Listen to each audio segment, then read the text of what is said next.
We'll be more than happy to have him, after which we'll take presentations from the head of communications at the Nigeria Center for Disease Control. Dr. Yahya Disu is a familiar face in the media space.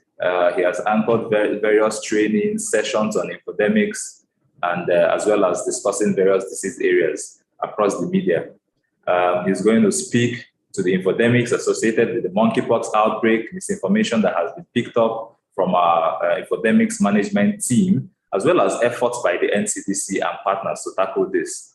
After that, we are going to have a presentation by the incident manager of the National Monkeypox Emergency Operations Center, which is domiciled by NCDC, but is made up of a multi-sectoral stakeholders and partners within with a One Health approach.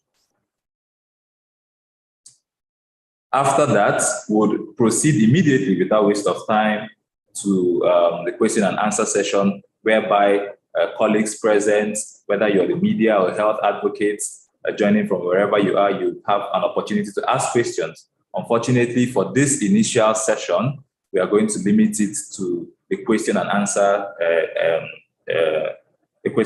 style in the chat box. We are going to use the chat box for question and answers. So what I mean is that the journalists would not be allowed to speak, but we are going to take all your questions and they will be asked. And that is why we need you to introduce yourself. When you want to ask a question during the question and answer session, you need to introduce yourself, write out your name in full, write out your media organization or the organization you represent, and where you're joining in from, the state and the country. That would be very helpful.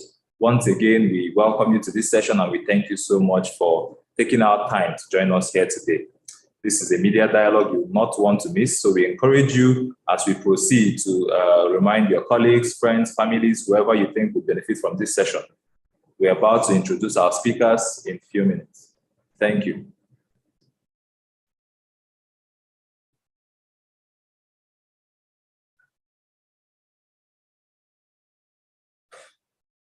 Already, it's very interesting to know that we have all speakers joined us here.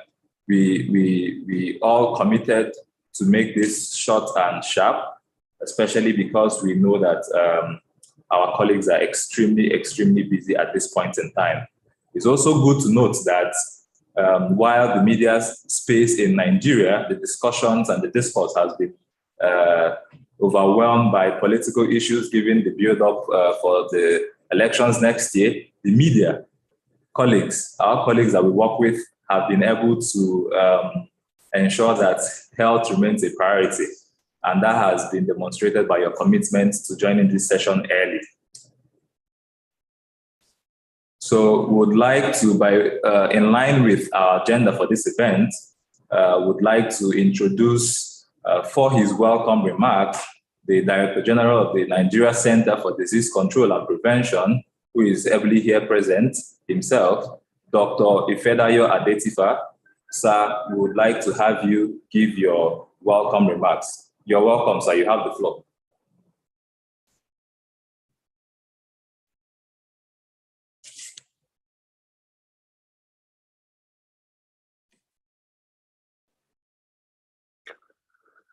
All right.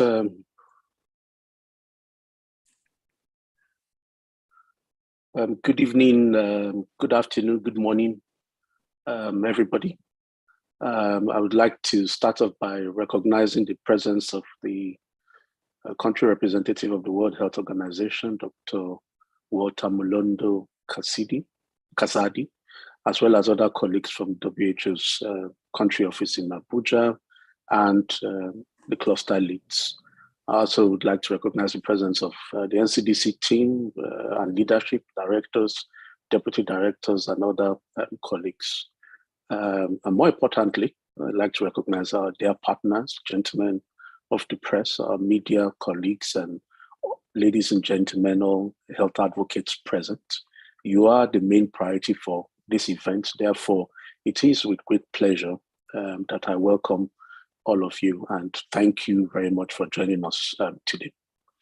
As the National Public Health Institute in Nigeria, the Nigeria Center for Disease Control and Prevention as you all know, is mandated to prevent, detect, and respond to events of public health importance.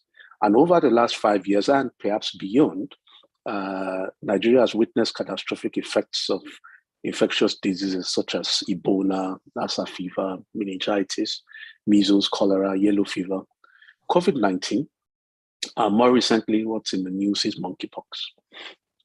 As we continue to ensure that all infectious diseases receive adequate attention, using what I expect is now a familiar One Health approach, we remain grateful to our partners, including the WHO, Africa Infodemic Response Alliance, and Breakthrough Action Nigeria for the support that they provide to help us institutionalize a system for effective management of infodemics or syndemics associated with disease outbreaks. Infodemics, as you all know, is that what you have an epidemic or an outbreak of wrong or incorrect information that's, of course, associated with an outbreak of disease of public health importance.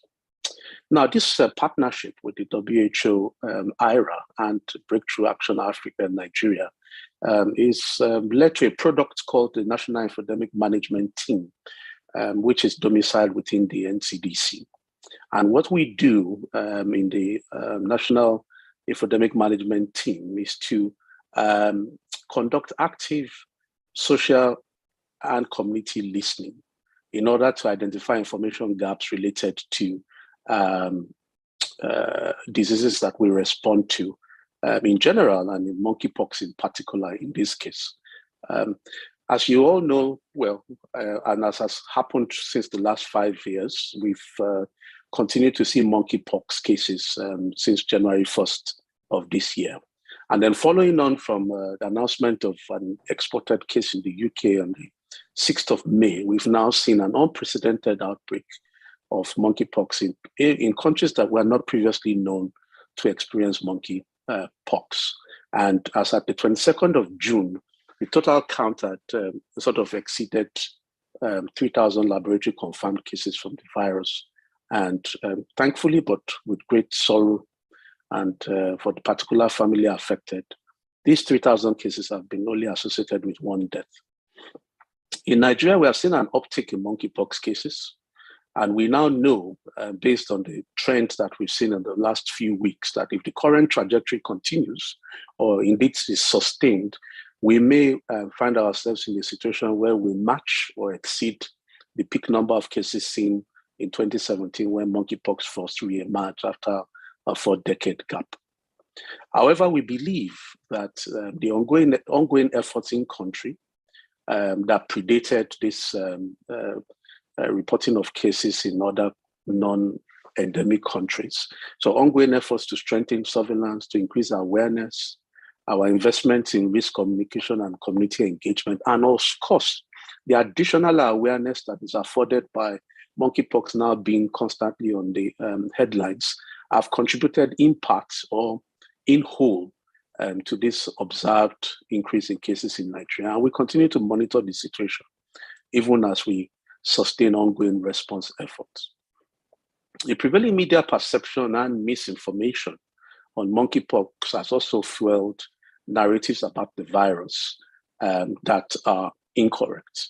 Associated with this incorrect narrative is also a potential risk of discrimination and stigmatization that now is calling for an urgent social and behavioral change in intervention. Since its resurgence in 2017, the NCDC had set up a multi-agency technical working group that has led Nigeria's effort to improve the detection, prevention, and control of monkeypox. And importantly, from the work that has been done by this technical working group and partners, we have gained a better understanding of the epidemiology of the virus and used that to inform our efforts to prepare and to respond to the cases that we have seen. We recognize that there are still gaps in our understanding of this virus, and this is a global phenomenon, not just limited to us, but there continues to be ongoing effort in this area. And the effort in this area is being supported through increased surveillance at all levels, strengthening of public health laboratory services and referral systems, training of healthcare workers, engagement of stakeholders, issuance of public health advisory development of guidelines on infection prevention, control, and case management for the disease, and of course, in other critical areas. Initially, when monkeypox re-emerged in 2017, we did not have the capacity to study the genetic makeup of the virus.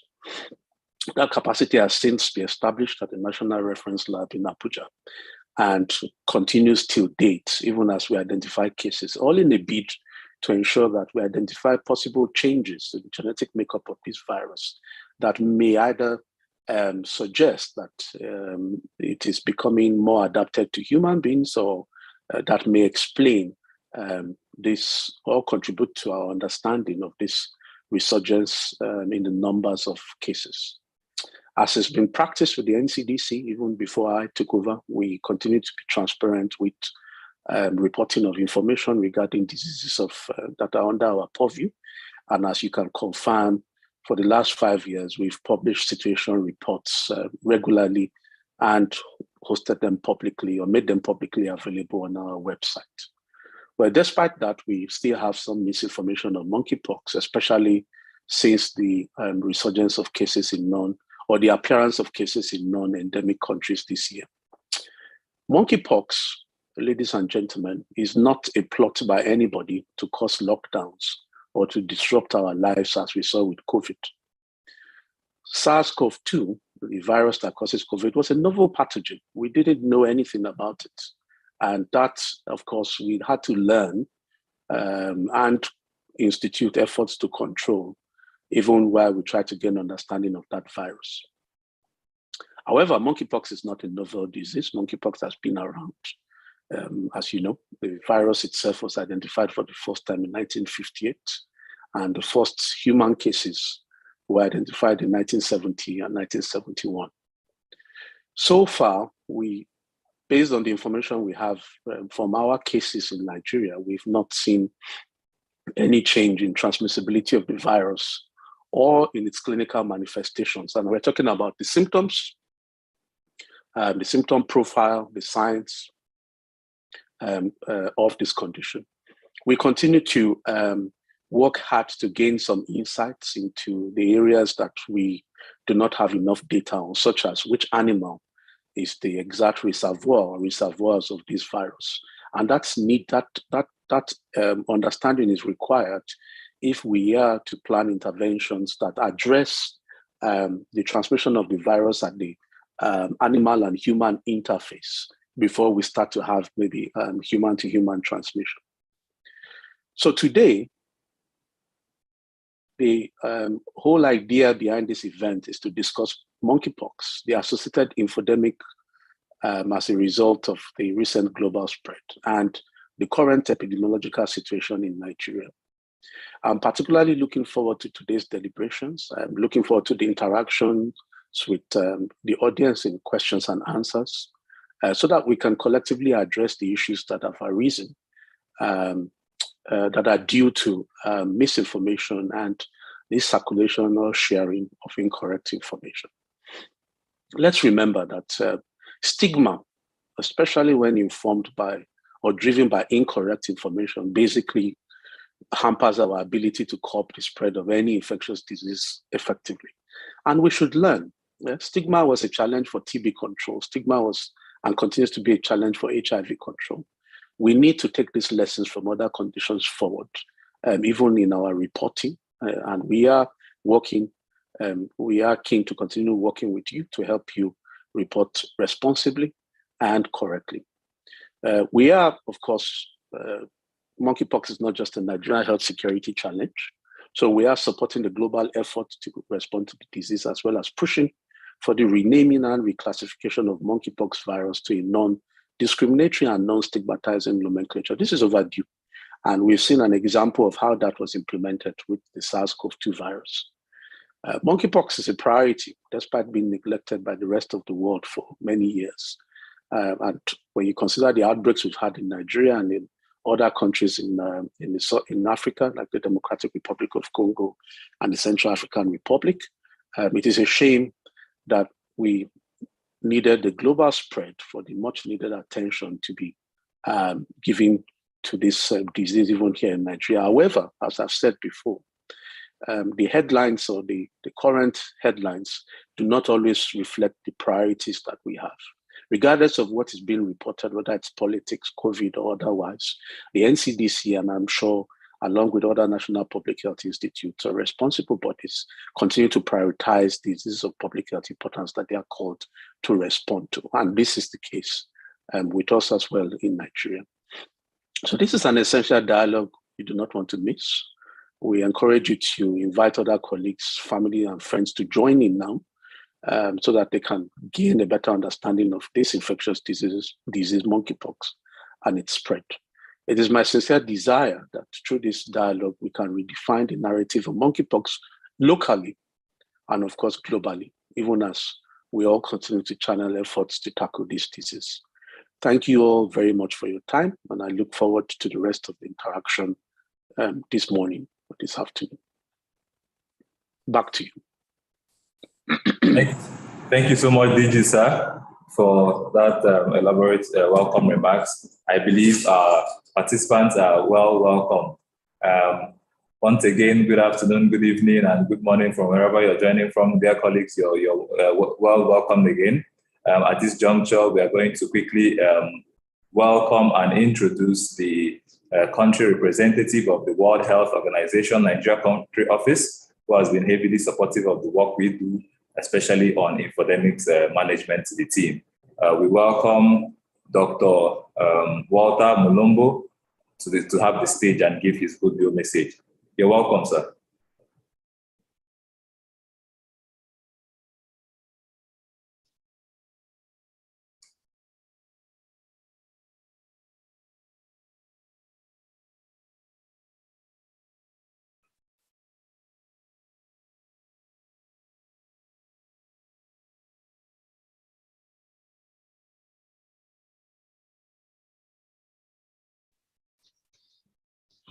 Thank you very much, Master of Ceremony. It looks like Gabriel right now is in another meeting. He might not be able to deliver the goodwill message, but I can do that on his behalf. My name is Alexander Shimbaru. I'm the Deputy WHO Country Representative. So I'm going to deliver this speech on behalf of Dr. Malombu.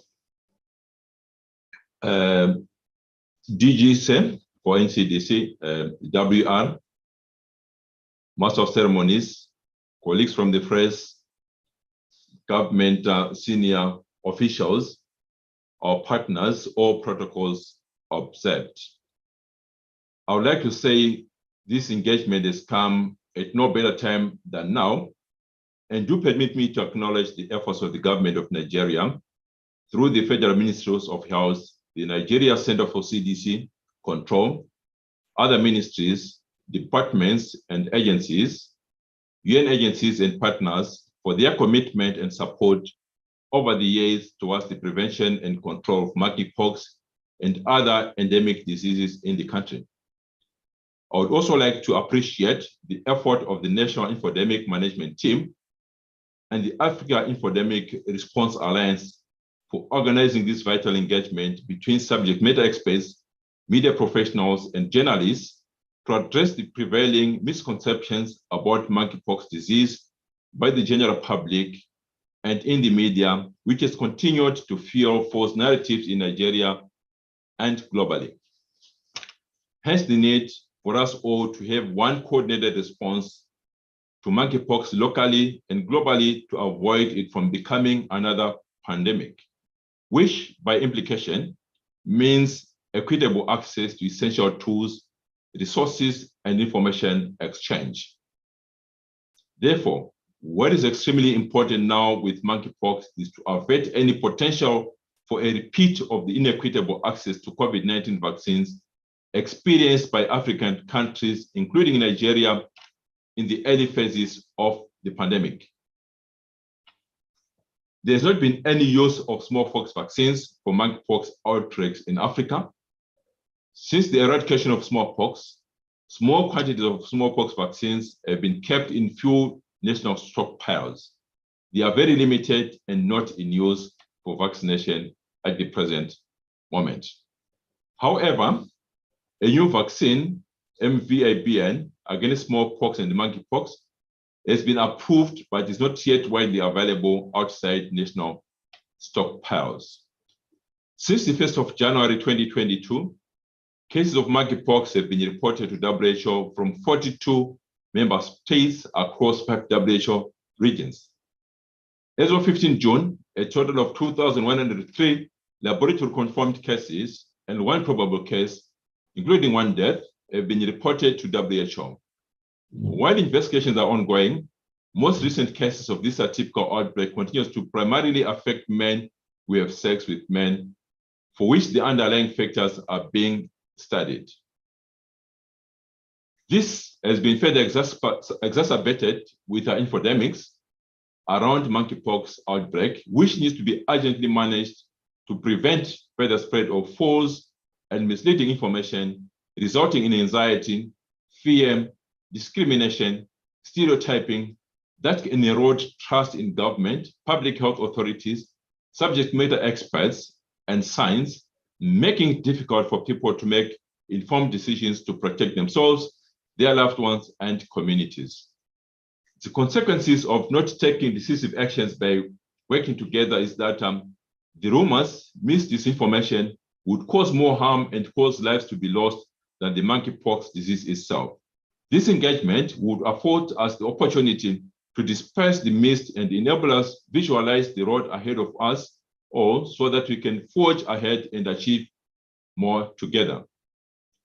The world is a global village, with the lines between the physical and virtual worlds becoming even more blurring by each passing day, which is the very reason why we need to call out the facts, an effort to which you all have a role to play, from responding to outbreaks in the field, supporting the sick, to informing and educating the general public.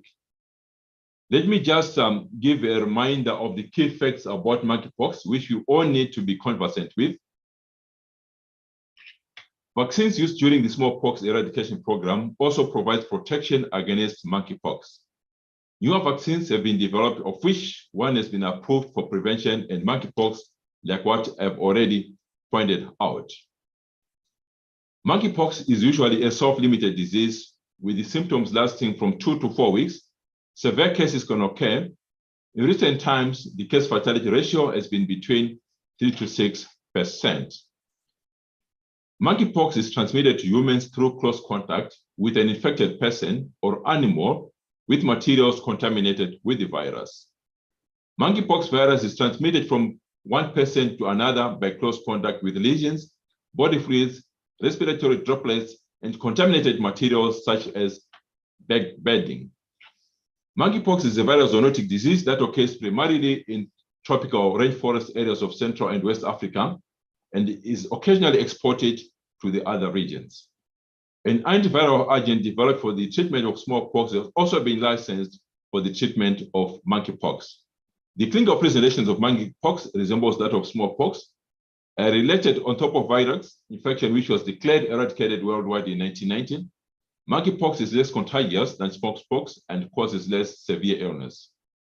Monkeypox typically presents clinically with fever, rash, and swollen lymph nodes, and may lead to a range of medical complications.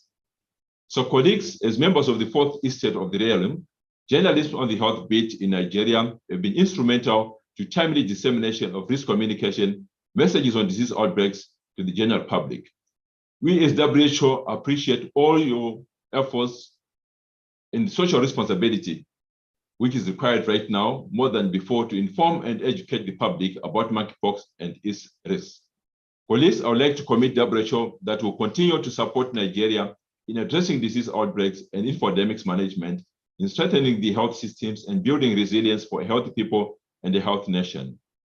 On behalf of WHO, I would like to wish everyone present a productive engagement. Thank you very much, Masters of Ceremonies. Back to you.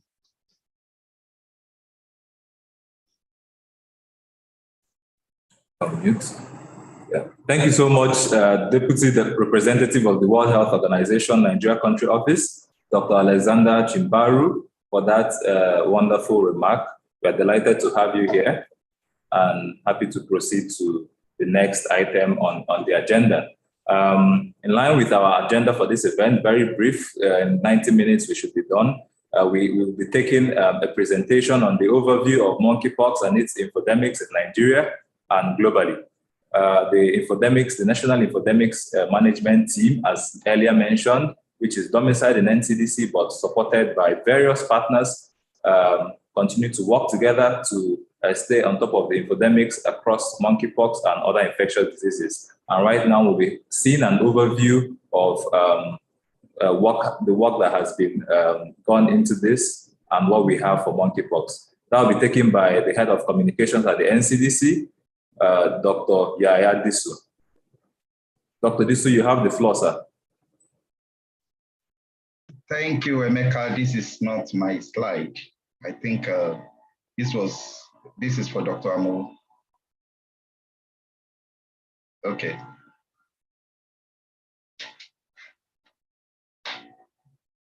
Can we have Dr. Disu's slides up?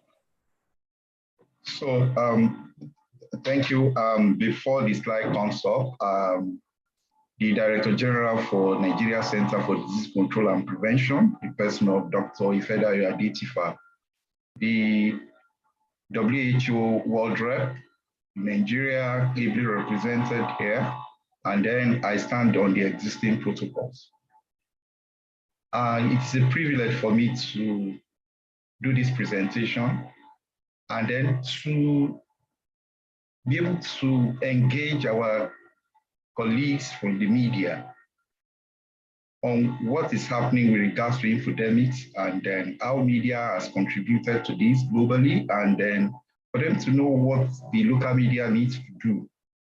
And then I slightly modify the topic because this speaks directly to the media. That is tackling the monkeypox involving infodemics.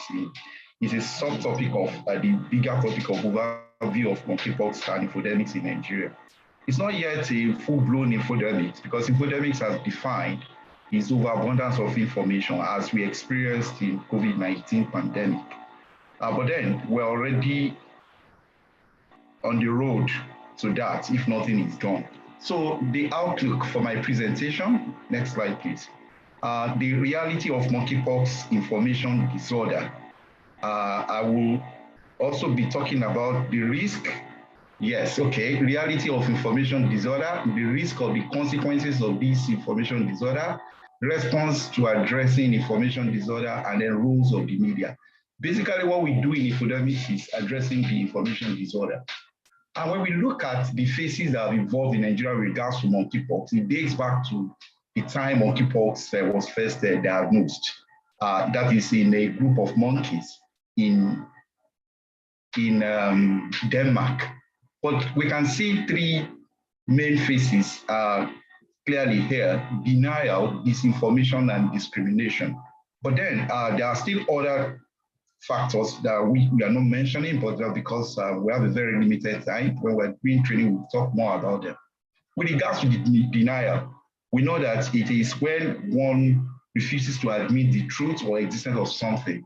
And for instance, the first case of human monkeypox was identified in a 9-month-old boy in DRC in 1970. Since then, monkeypox has been largely overlooked by by Western world. And this is not an accusation, but this is a reality that we are faced. And then Professor Martin Ash from the Journal of Infectious Diseases of Harvard University said this in a recent publication. There's not much interest in Western health groups about something that is only circulating in Africa. So we're all paying for the denial now, and that's why we are having this outbreak. If you have paid attention to this, we communicated accurately about this, we mobilized resources, probably the world will have been better today. With regards to disinformation, it's about deliberately misleading people for a particular purpose. And what we have seen with regards to monkeypox evolution, especially it has been denied over time because it's not in Western world. The moment it surfaced there, and we started hearing that the current outbreak is linked to Africa, and we have not gotten the precise evidence. It's also possible that this transmission has been going on. And then we also had the Russian allegation of how monkeypox is manufactured in Nigeria through the United States. And then also recently there's a video on transmission of monkeypox by men sleeping with men in Nigeria. And then we also had the anti-vax linking outbreak of COVID-19 to the outbreak of monkeypox to COVID-19 vaccination. We know all these are unfounded. And one of our responses to the allegation was published recently. Nigeria does not have laboratory where monkeypox virus is manufactured. I think the media in Nigeria carried out extensively. With regards to discrimination, of course, this has to do with prejudicial treatment of different categories of people based on their race and some other criteria. Monkeypox was first diagnosed in Denmark in a group of the colony of monkey in 1958, but now it's misleading to describe the virus as being African. This is a recent publication by a group of 20 scientists who have reported or presented to WHO for remaining of the disease to avoid it. I also have a quotation by Professor Walter Malombu who says, these cases are recorded in Europe. Why are you using a picture of an African? Those are your pox. This is a verbatim quote of Professor Tomori. Next slide, please. So we now move to the risk of information, monkeypox related information disorder, if nothing is done. And like I said earlier, monkeypox is more likely to become an infodemic than a pandemic with serious consequences to the world without a proactive and collective response. The time is for us to act now. Monkeypox long neglected history renders the disease obscure to the detriment of the public health. And this is a quotation from Professor Christian Happy of Redeemers University. Paying attention to disease wherever it happens benefits everyone. As the pandemic has shown us, that is COVID-19 pandemic, we are all in this together. So the earlier we act, the better. We also know that the media coverage of outbreak has reflected Western bias, and there has sensationalized headlines of the multi-country monkeypox outbreak and public hysteria that is linked to racism is suggesting the disease is poised to kickstart another infodemic, not pandemic. And if the infodemic is not managed very well, we'll continue to witness spreads of the disease itself, and it may eventually end up in pandemic. So response to evolving monkeypox-related information disorder, these are things that we have done and will continue to do, working with our relevant stakeholders. There is a Nigeria Infodemic Management team that has been established with support of partners, WHO, UNICEF, Breakthrough Action Nigeria, and the rest. And it is domiciled in NCDC. We also have stakeholders like journalists who are part of this, and they meet every week to review issue misinformation on infectious diseases, mainly COVID-19, but now we are moving to other diseases.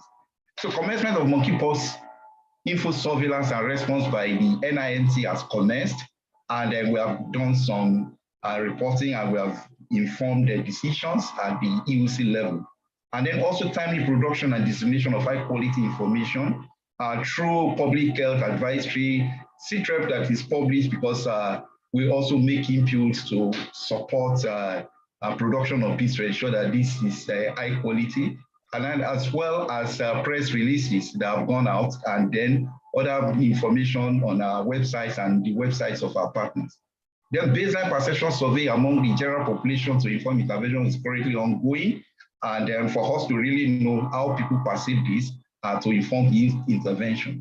And then also efforts to translate the existing messages into local material, local languages, like Yoruba, Hausa, Igbo, that people can easily resonate with. That is ongoing. Orientation of media stakeholders, just like what we're doing now, I will continue to do this. Then our last but not the least is to promote equitable access to information and tools. This is what we can do through our voices. For instance, the quotation by WHO Director General, communities that live with threat of the virus every day deserve the same concern, the same care, and the same access to tools to protect themselves. Also, a quote linked to our DG of NCDC, states as follows. African virologists have struggled to garner funding and publish studies about monkeypox for years, but now it is spread outside of the continent. Public health authorities worldwide suddenly seem interested. So in his presentation earlier, he mentioned how heightened surveillance and interest, and as a result of those interventions, where we are now having more cases being detected in country. So this is preliminary findings of the survey among the population, but it just shows that media still remains the commonest source of information to the public on monkeypox. So we want to encourage the media to report accurately. Next slide, please. We will disseminate these findings once this is finished. Then there are challenges, but one of the major ones is the dilemma in reporting and messaging. And this is area where we need to really have conversation with our media colleagues. It's about the balancing the audience demands of the media with needs to present reliable updates. They want information within 24 hours. And then, of course, some of this information are things that we need to work with our stakeholders, colleagues working in the states, and then to make sure that whatever we're giving is reliable. And then they also have the need for them to go to the media urgently. And this has been a challenge. But I think as we continue to work together, we begin to understand ourselves better and help to address issues. Next slide, please. So what is the role of the media in addressing these challenges, these issues? Next. So we urge the media to demonstrate responsibility to report accurately in educating the general public. Of course, this goes with a lot of efforts, cooperation, collaboration, and so on. And that leads to working with the relevant stakeholders to ensure consistent messaging and also to provide feedback to this messaging to stakeholders, like even in NCDC, WHO. Sometimes the listening that we do in NINC, we get a lot of information through media monitoring, and it's feedback we get from the media. And of course, we want media to play more active role in the activities of Nigeria Infodemic Management team. Next slide. So in conclusion, we know that the story of monkeypox viruses more generally is part of a larger narrative about global health inequities. This is from Professor Tomori. In fact, the virus' continued presence in Africa is largely the result of unequal access to global vaccine stockpiles and health resources. Promoting timely, correct messaging can help guide policymakers in ensuring equity, both locally and globally. And I will repeat the quote by Professor Hapia. I think this fits perfectly for the conclusion. Paying attention to disease wherever it happens benefits everyone. As the pandemic has shown us, we're all in this together. Thank you very much for listening. Over. Thank you so much, Dr. Disu, for that wonderful presentation. I believe anyone that doesn't have an idea what infodemics is would, at least from your presentation, get some understanding, even if the COVID-19 pandemic wasn't enough to do justice as well. Thank you so much. That was very holistic. I think we'll move over to the next presentation immediately by the incident manager of the National Monkeypox Emergency Operations Center. This technical group was activated given the increase of cases of monkeypox and also to strengthen the Nigerian response. So we welcome Dr. Latifat Amao to take this presentation. Remember to drop your... I am just before you give us your presentation, just to remind colleagues that we can see a lot of comments have come in through the chat box, but we want to encourage you to also send in your questions to the question and answer session. Specifically, introduce yourself, your name, the name of your organization, and where you're contacting us from, then your question. Thank you so much. Yeah, thank you, Emeka. Well done. Good afternoon, everyone. Good afternoon, the DG, the NCDC. Good afternoon, the WHO country representative. I stand on existing protocols. So I want to talk today about monkeypox in Nigeria, the epidemiology, the response efforts, and the way forward for us as a country. Next slide, please. So our history with monkeypox in Nigeria has lasted for over 50 years. Our own first case in Nigeria was in 1971, after which we didn't report any case again until 1978. Then we had an intervening silent period of about 39.5 years, which was around the time smallpox vaccine was administered. So we didn't have any case again till September 2017. And that resurgence in September 2017 has led to a robust response, which we did using a multi-sectoral One Health approach. So in the last 5 years, we've had so much successes, we've learned so much. Of course, we have a lot of challenges and we have a lot of uncertainties. So on May 26th this year, we actually activated our National Monkeypox Emergency Operations Center, which was following a multi-sectoral risk assessment done. And we activated this EOC because we wanted to coordinate the preparedness and response activities for monkeypox across all the states of the Federation. Next slide. So the surveillance for monkeypox is case-based. Next slide, go on, let everything show at the same time. So go on, continue, go on, show everything. So the surveillance for monkeypox is case-based. What this means is that for every case we see, we actually investigate it, we collect sample, and we come to a conclusion whether it has come to be positive or negative. So there's something we call a case definition. This is like a set of criteria that a patient must fit into before the patient is said to be suspected. It is after a suspected patient is tested that the patient can now become confirmed or the patient will be negative. So when a patient, a suspected case, meets case definition, we collect sample, we transport the sample to the National Reference Lab in Abuja, because that's the only testing laboratory in the country at the moment. And the turnaround time for testing at our laboratory now is less than 24 hours.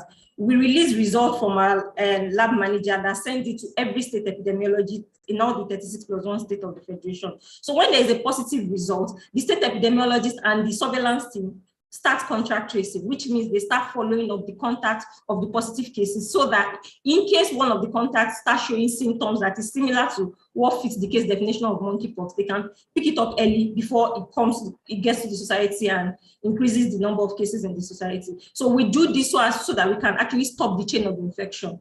Next slide. Next slide, please.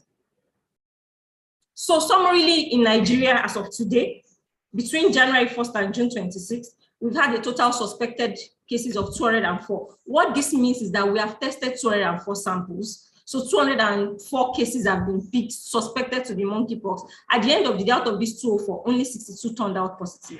We had one death in these 62 positive cases.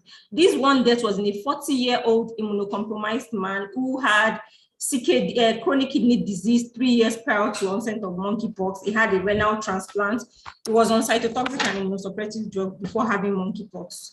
So, but from September 2017 till date, our total positive cases is 288 out of the total 716 suspected cases.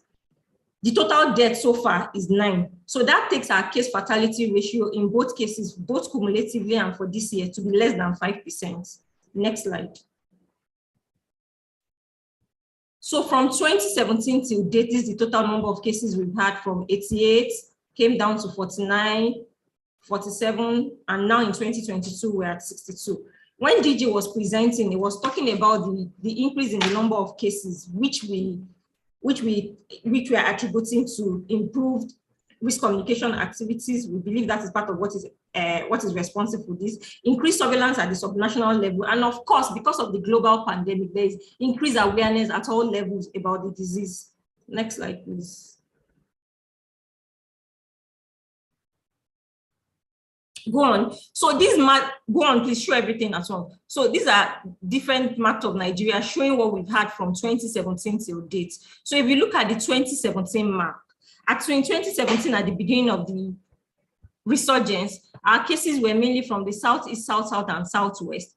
And it went back like that again in 2018, though we recorded some few cases in the north central states in 2018. In 2019, it was limited to southeast, south, and southwest. And the same thing repeated itself in 2020, even with the least number of cases. We had just 8 positive cases in 2020. In 2021, we still had southeast, south, and southwest, and few cases in the north central, Niger, and FCT. But if you look at the 2022 map, you can see that we've actually gone high. You can see us in Kano, we are in Katsina, we're in Adamawa, we're in Plateau, we're in Taraba, which means the geographic spread of the disease has actually changed. Next slide. So basically, at the beginning of, next slide please, at the beginning of the resurgence in 2017, we had only cases from few states in the Southeast and South-South. But now we can see now that the states that we thought were silent in regards to monkeypox reporting have started reporting cases. This, like we know, could actually be because we've actually intensified communication with the state epidemiologists. We've actually been doing recurrent training and retraining of surveillance officers as regards case identification and case notification of the disease. So that would be why we are having more cases and reporting from more cases. So we have 25 states at the moment that have reported positive cases. So this graph shows what we've had from 2017 till date. So if you look at, go back to that graph. The graph, please. So if you look at the 27, and that was why I picked that September till December. So this graph can actually be confusing. You can start thinking, is there a seasonal variability for monkeypox? Since 2017, we've been recording sporadic cases from January to December. So there's actually no seasonal predilection. We record cases all year round. And this 2017 peak was because we activated an partners in God. Every sector was on ground to support the response. So it was at its peak. The EOC was activated at a level 2. But when the cases declined and the EOC was deactivated and we came back to normal level, the cases declined. And in 2020, we had only 8 cases. So we were not sure whether monkeypox cases had declined totally in the country or it was secondary to COVID-19 pandemic. So we conducted an enhanced surveillance, which eventually made us know that we still had cases. It was just a problem of reporting due to COVID-19 pandemic. So if you look at the 2022 graph, we can see that it started going up from May, and here we are in June. And if this is sustained or even if it increase, we'll most likely reach or surpass the 2017 figures, just like DG said earlier. Go on. Next slide, please. So summary of our findings. We don't have any documented evidence of sexual transmission in Nigeria. Genomic sequencing for all our positive samples is ongoing, and what we have in Nigeria is the West African clade. I know we must have been hearing it. There are 2 different genomic forms of the disease. There's the West African clade, which is what we have in Nigeria, the less severe one, and there's actually a Central African clade, which is what they have in Central African Republic. So this one that we have in Nigeria is the less severe one. And our clinical manifestations have remained the same in the last 5 years. So the symptoms profile, the virulence of the disease, nothing has changed. So the specific activities we've actually done to respond to monkeypox. So at NCDC level, we developed monkeypox specific guidelines. This guideline has different thematic areas: case management, infection prevention and control, risk communication, laboratory surveillance, part of it. So we actually developed that and we disseminated software and hard copies, which we shared to all states. We've strengthened our surveillance down to the grassroots. We trained surveillance officers and community informants on reporting channels, because it's not only about reporting it's not about just the disease being in the community. There is actually a proper reporting channel for disease notification from the LGA to the state back to national, so that we can address the issue from our side. We have a SOMAS platform, is a software platform for real-time reporting of cases. So if there is a case of monkeypox or any other disease in even the most remote part of the country, we'll pick it up on our dashboard immediately. And our sample management has really, really improved too, because NCDC has partnered with a private organization that helps us with sample transportation. So from every corner of Nigeria where monkeypox and other samples are collected, NCDC actually has a platform that actually transport the sample to NRL at no charge for the state or for the patient. Our risk communication and community engagement too has really, really improved. We have multiple channels that we use to communicate with people. We're active on Twitter, we're active on Facebook, we're active on WhatsApp, we're active on Telegram. Our reporting have improved, and this has really reduced stigma. I was talking about an enhanced surveillance project that we carried out after the 2020 reduction in cases. We actually carried out that project in 3 states, Delta, Bayelsa, and Rivers. We chose these 3 states because these are like the top 3 states in terms of monkeypox reporting in the country. We actually recruited and trained community informants and surveillance facilitators on how to identify monkeypox cases and how to report the cases. So we paid them, and we also taught them how to do this using the integrated disease surveillance approach. So at the end of the day, we actually were able to pick cases of monkeypox after that null silence in 2020. Next slide, please.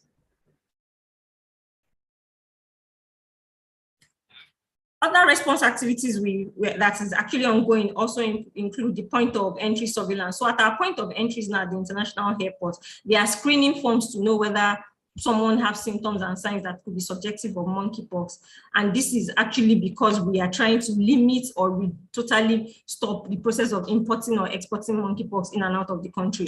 Now they do physical inspection too, because we know sometimes we've exported cases in the past where patients actually do not present with any rash on their face or on their palms, but they still just get to their country 2 days later and having rashes in other part of their body. So now, apart from the screening forms, there's also the physical inspection. This is being done by the portal services of Federal Ministry of Health. So for case management and IPC, we try to link all our positive cases, we follow up with all our positive cases, and we are strengthening the existing IPC program. IPC, Infection Prevention and Control Program, is already existing in all our facilities. We have Lassa fever, we have COVID. So we already have structures in place. What we are just doing now is we are just strengthening it.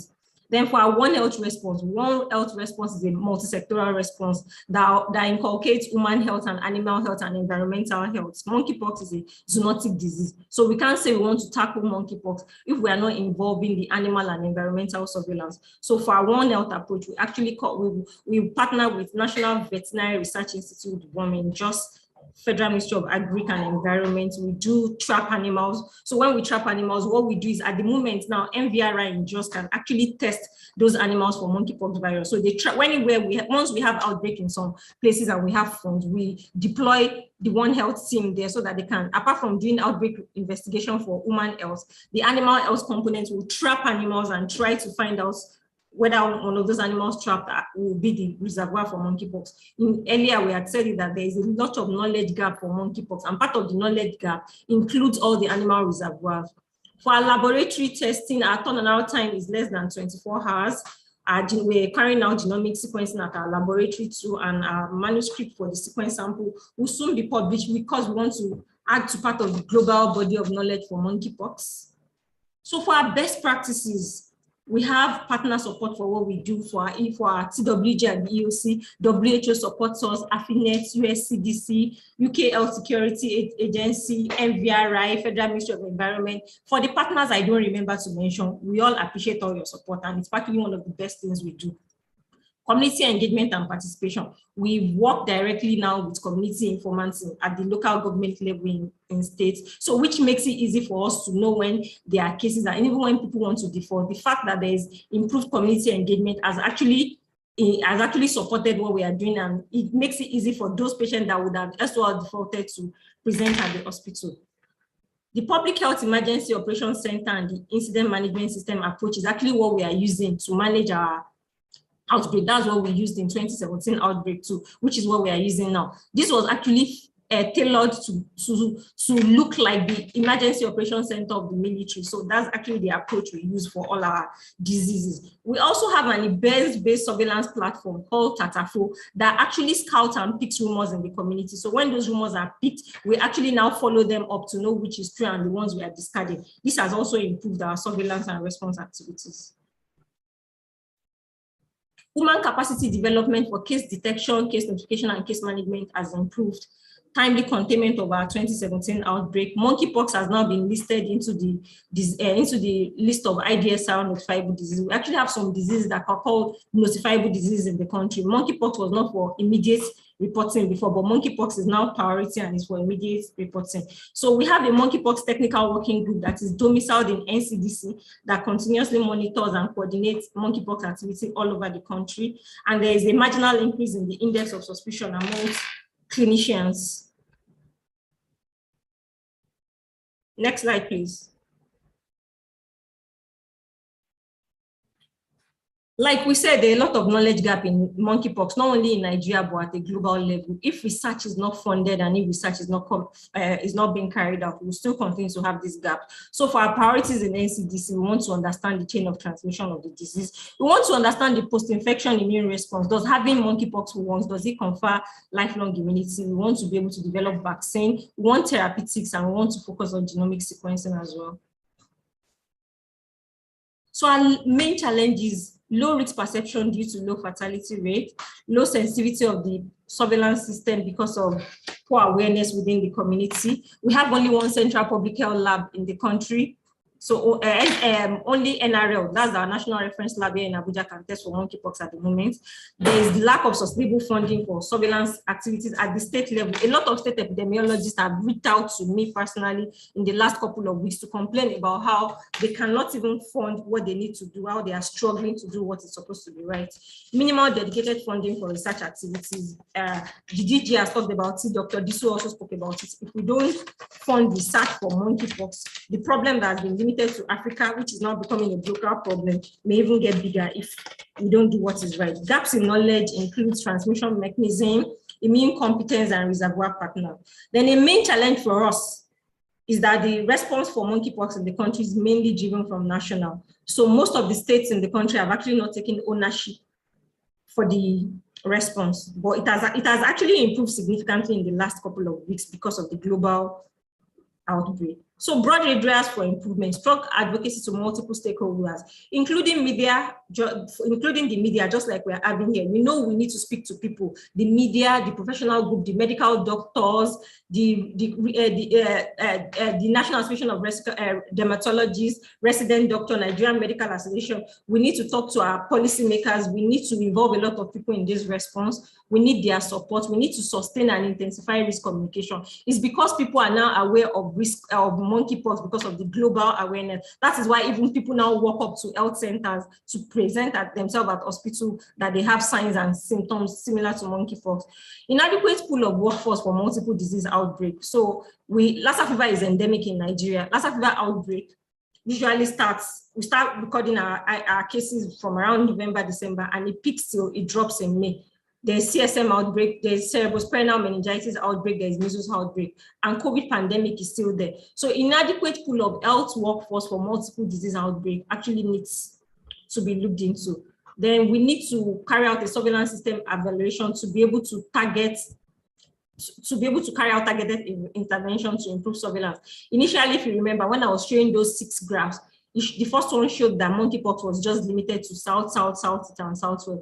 By the time we came to 2022, we had seen it scattered across the country. So some states that we thought did not have monkeypox could actually have had the disease at that time, but were not reporting, probably because they were not looking out for it. You only see what you are looking for. Healthcare financing, definitely we know this, we repeat this over and over again. There needs to be improved budgetary allocation for health. The state emergency epidemic preparedness and response budget line should be constant. It should not only be something that happens when there is COVID. We also need to broaden our network of public health laboratories, and definitely we need to do more funding for research. Next slide, please. So for the genomic sequencing, like I think I said that earlier, all our samples have been the West African clinic. Next slide. Go on. Monkeypox is endemic in some parts of Nigeria. The epidemiology has been mainly stable over the last 5 years. We've made some progress in improving detection and response. Of course, we have some gaps and challenges. We need to sustain preparedness and response with the support of all stakeholders and partners. Next slide, please. References. Thank you, and over. Okay. Well, thank you so much, Dr. Latifat Amao, the incident manager of the National Monkeypox Emergency Operations Center. That was an elaborate presentation on the epidemiology of monkeypox in Nigeria. I believe our journalists at this point, they are itching to really ask us questions and go and dive in. One thing stood out in your presentation, which is that you only find what you're looking out for. And it's also important to remind our colleagues online that in NCDC, a digital surveillance system was piloted for the first time during the monkeypox outbreak of 2017. That was the first time the SOMAS platform for real-time surveillance in Nigeria was first piloted in Nigeria, and this is currently has been mainstream across all states in the country. It was used for the COVID-19 response and it's used till date. So that is it for improved surveillance. And right now we'll be immediately taking questions without further ado. I think we have very little time left for us to enjoy with colleagues. I think we'll take a question from, we can see that some questions have been asked in the question and answer session, so we'll go right.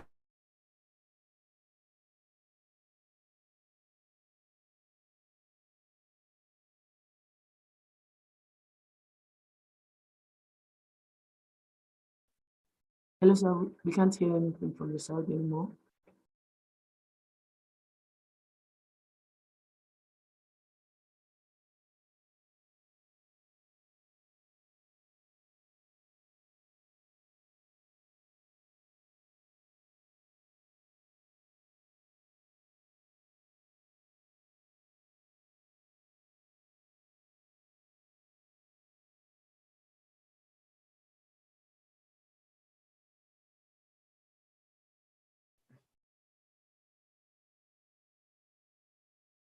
Okay, I believe the sound was lost for some time. I'll just repeat what I said.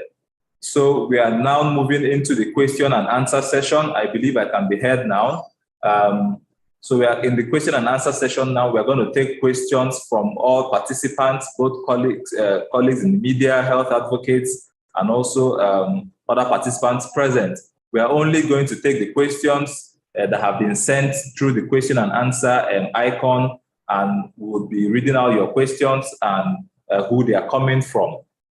The speakers are still on standby to answer these questions. The Director General of the NCDC, the country representative of the WHO Nigeria, ably represented by the Deputy Country Representative, the Head of Communications of the NCDC, and the Incident Manager of the National Monkeypox Emergency Operations Center.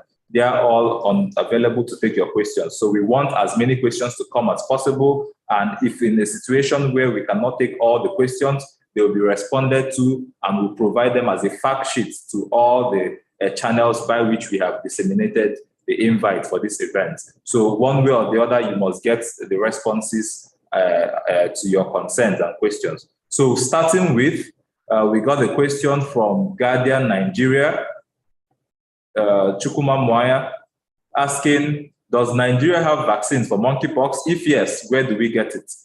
Is the NCDC, the MPHCDA, National Primary Healthcare Development Agency, and the federal government, are we waiting for WHO, UNICEF, and Gavi for donation of vaccines? I believe you want to know what the federal government of Nigeria is doing as regards vaccines in collaboration with partners. So we'll take the third question. Why is Abuja the only testing lab for monkeypox? I believe it was mentioned that the testing is currently being done at the National Reference Laboratory, the NCDC National Reference Laboratory. So the incident manager will take that question on that. And I believe we can channel the first question on vaccines to the DG. It wasn't specified here, but we can channel that question to the NCDC Director General. The DG, sir, if you could take this question first so that we can proceed with the others. The question goes, does Nigeria have vaccines for monkeypox? If yes, where do we get it? And also, is the NCDC, MPHCD, and the federal government, are we waiting for WHO, UNICEF, and Gavi for donation of vaccines? So these two questions are the first ones we want to start with. The DG, sir, you have the floor. Thank you very much for those questions. I have answered all those questions in the Q&A box, but I will repeat the answers again. In terms of testing, given the caseload at the moment, the testing at the National Reference Lab in Abuja is sufficient to meet the testing needs, in addition to our specimen referral system. If we see an uptick in the number of suspected cases that is about to overwhelm or create a backlog that we are not able to meet our either specimen transport or 24-hour turnaround time for releasing results, then we can very easily activate our laboratory, the National Reference Laboratory campus in Lagos, the Central Public Health Lab in Yaba, to offer more testing. And as needs may come, we can activate other public health labs that are within the network. But at the moment, testing is not actually the challenge. We just need to have more reporting, more awareness, more suspect cases being investigated for monkeypox. In terms of vaccines, yes, we've answered the question. We do not have vaccines at the moment. We have both the MPHCDA, whose mandate it is to primarily manage vaccines, and us. We've approached WHO and the US government, as was said earlier by the deputy country representative for WHO. There are vaccine stockpiles in a few countries. What we have been told is that those can be accessed, of course, with WHO managing the process. And I know that there's currently efforts to put in place a framework by which vaccines in the sort of these limited stockpiles can be accessed as may be needed. I think those are the questions, unless there is so there's a question about whether the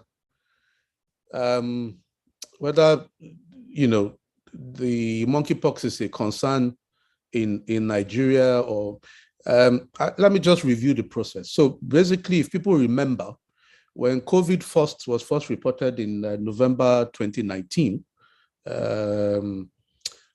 cases were reported and people watched, and then WHO had a meeting in March of 2020, where the main agenda for that meeting was to decide whether COVID at the time was to be declared a public health emergency of international importance or global concern or not. And they did, because obviously it became a pandemic and the rest, as they say, is history. So the same process was done. There was a meeting to consider monkeypox and to see if it should be declared global concern. And the decision so far is not to do that. That does not mean that it is not of a concern. Okay, it is certainly of concern in Nigeria. It's of concern in all of the countries that are reporting it now that had not previously reported it. This is why that recommendation or that decision from the WHO panel comes with more details about why we should work hard at responding to the current outbreak, even if it is not being declared a public health emergency of global importance. I hope that answers Chioma's question. Back to you. Can I just also, before I drop off, can I just also answer Dr. Ogunlesi? There is no, as far as we know, there is no relationship between COVID-19 and monkeypox. And actually, there is no upsurge in cases since the year 2020. If you look at the reporting, in fact, what happened in 2020, as the incident manager reported earlier, is that we had fewer cases reported, and that was just because after a deep dive, it was found that that was not because there was no monkeypox, but because everybody was focused on or distracted by COVID.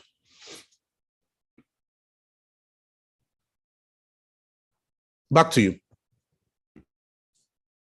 Okay, thank you so much, DG. That has been very helpful to have taken all those questions from the chat box. And colleagues, as we can see, questions are also being responded to in real time on the chat box. However, will be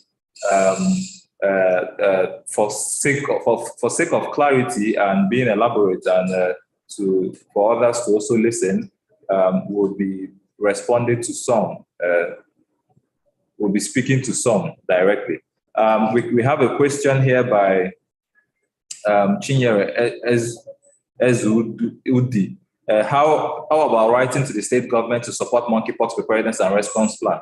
Okay, she's suggesting that we write to the government, to the state government, as way of advocacy to strengthen response at the state level.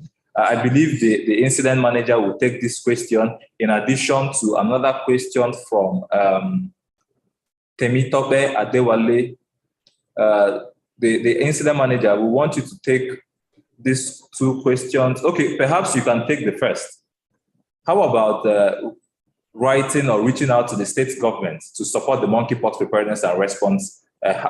Perhaps you can speak on the preparedness efforts, maybe any challenges in that area by the NCDC and partners. Dr. Latifa, you have the floor, please. Okay, thank you, Emeka.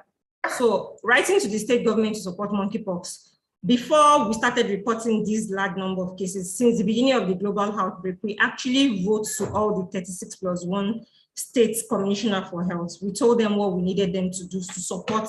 When that was even done at the time, we did not know the cases were going to spike this much. So we've actually done our part, and what we can continue to do is to continuously reach out to them to continue to support their people.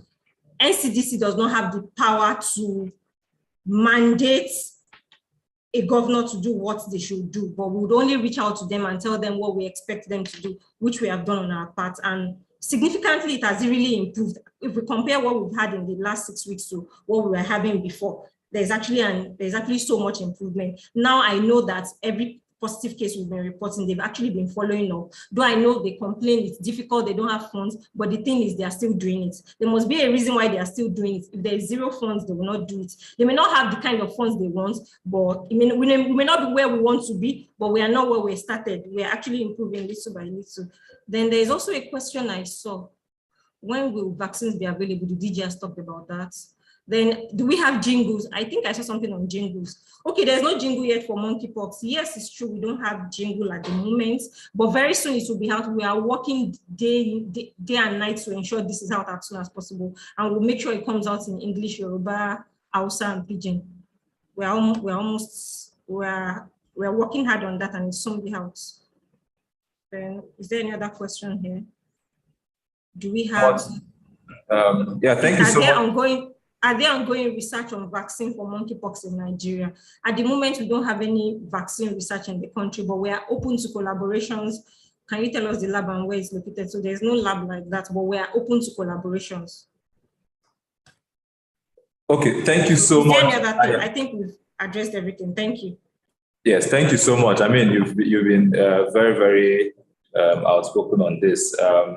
I can also see that you're responding to questions together with the DG on directly in the question and answer session.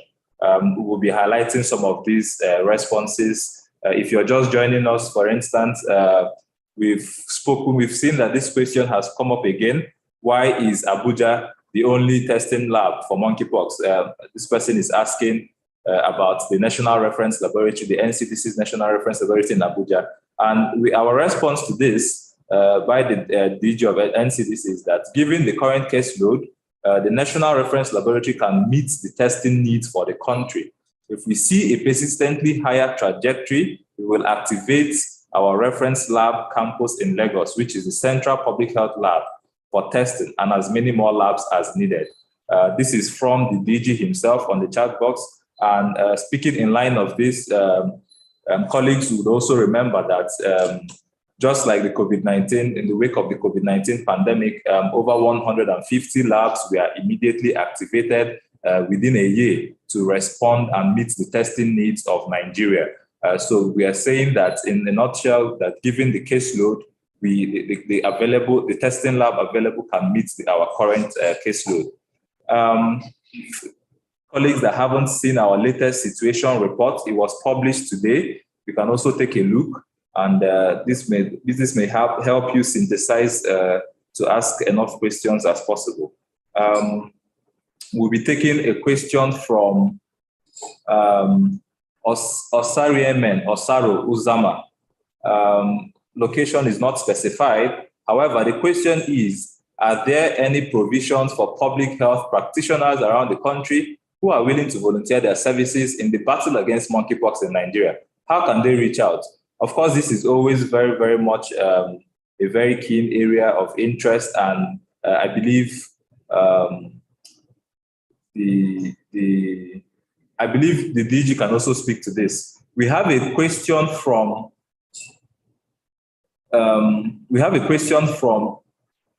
News Agency of Nigeria in the person of Rachel Abuja. How much coincidence is too much coincidence? I say this because every manner of disease outbreak is on the rise globally. Has any epidemiologist in the mainstream taking studies suggesting a reprogramming of innate immunity following mRNA vaccination seriously. This is for WHO. So Rachel Abuja is specific. She wants to get this response from WHO. I believe the deputy country representative. Well, I will first answer that question, and I'm not sure that I mean, part of the reasons why we have meetings like this is to hopefully avoid, misinformation and all the conspiracy theories. If people are following, there is no, I don't know, there is no coincidence. If people are following the news and the results, it's always been said well in advance that our biggest threats to public health will be that from zoonotic illnesses. Now, zoonotic illnesses are those that primarily caused by pathogens that primarily affect animals, but spill over into humans through close contact with animals. And then when they spill over to humans, they do one of two things. They either infrequently cause an infection, which is limited, and because they are new, they like SARS-CoV-2 was, they may go on to cause a big problem if they become efficient at transmitting from one person to the other. Usually, there's a few transmission to humans, and then the virus dies out because, or the pathogen dies out because it does not undergo genetic changes that gives it the confer an advantage for it to transmit efficiently between humans, which is what would lead to establishing a condition. So if you look at, alerts from more than a decade ago, and there has been projections that we will have another pandemic going by history. And actually the pandemic that was expected was another flu pandemic, which we haven't had because nobody expected a coronavirus pandemic. All the time, we have flu viruses crossing from animals to humans.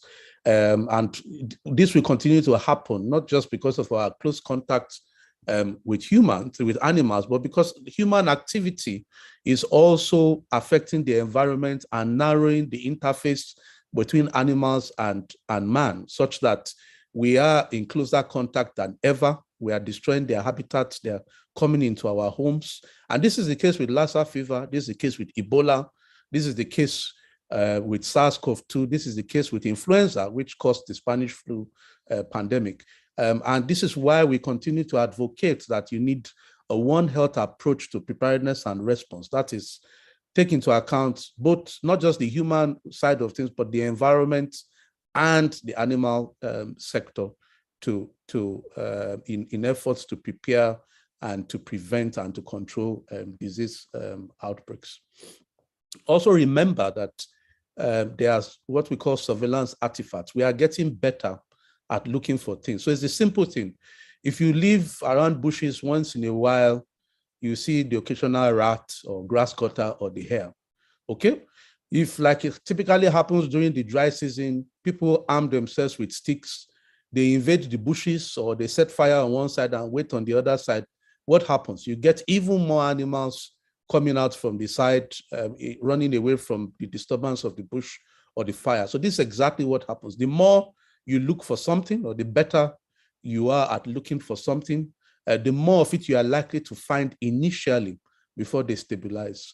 And we know that there will even be more reports. We anticipate that there will even be more reports of monkeypox from Africa, because at the moment, Nigeria is in the news about monkeypox the most because we have diagnostic capacity and we've reported. Actually, many countries do not have diagnostic capacity for monkeypox and cannot identify or diagnose monkeypox even if they see suspected cases.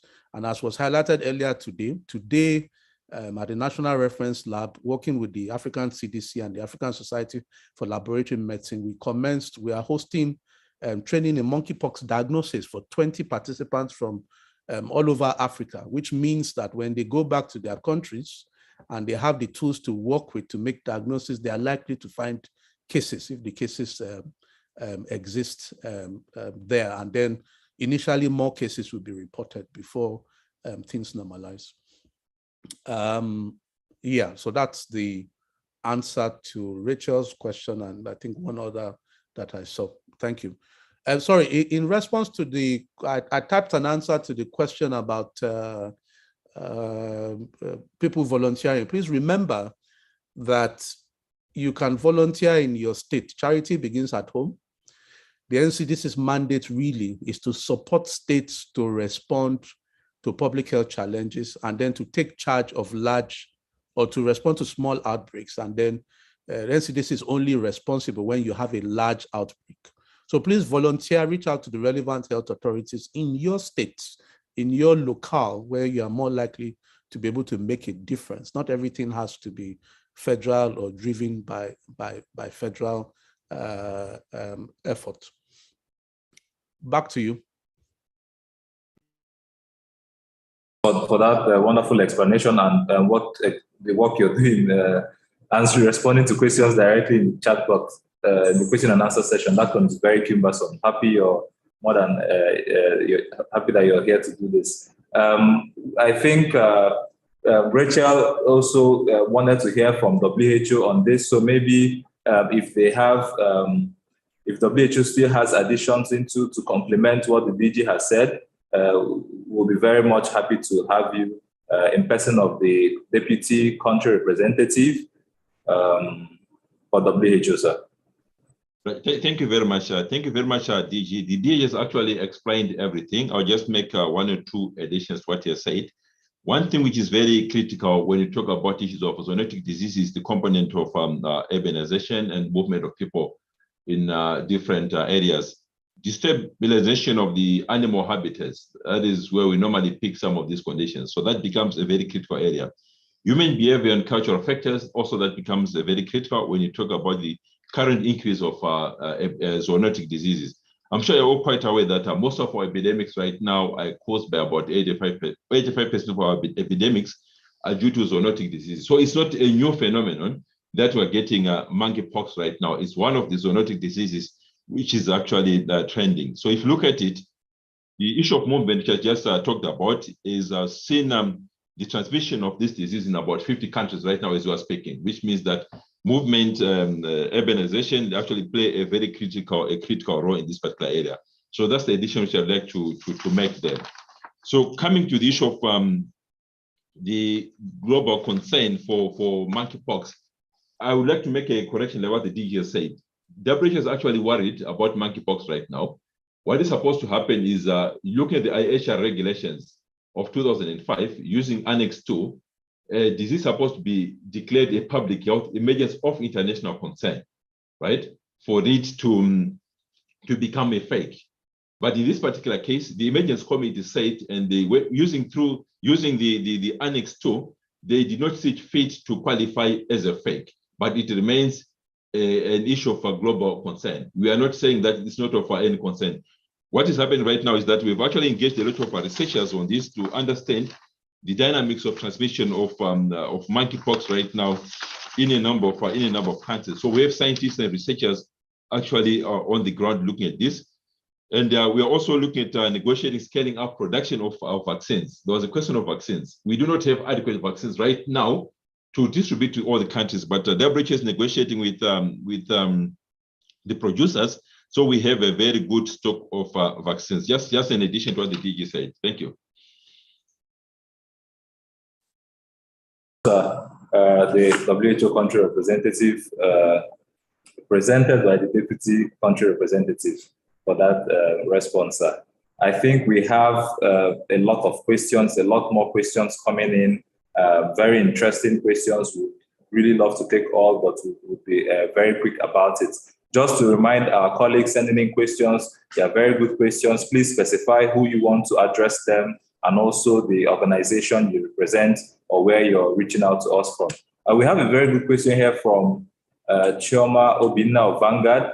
WHO says monkeypox is not of global concern. Is it a concern in Nigeria? If yes, and what is NCDC doing about this? I think we at this juncture, we'll call on the NCDC head of communication, Dr. Yaya Disu, We've not called you yet for any question, but we have a couple that would want you to address, starting with this first one. The second is, how are we improving the infodemic management response in this time of infodemics in the country? I believe you're speaking to monkeypox. So to rephrase the first question again, WHO says monkeypox is not of global concern. Is it a concern in Nigeria?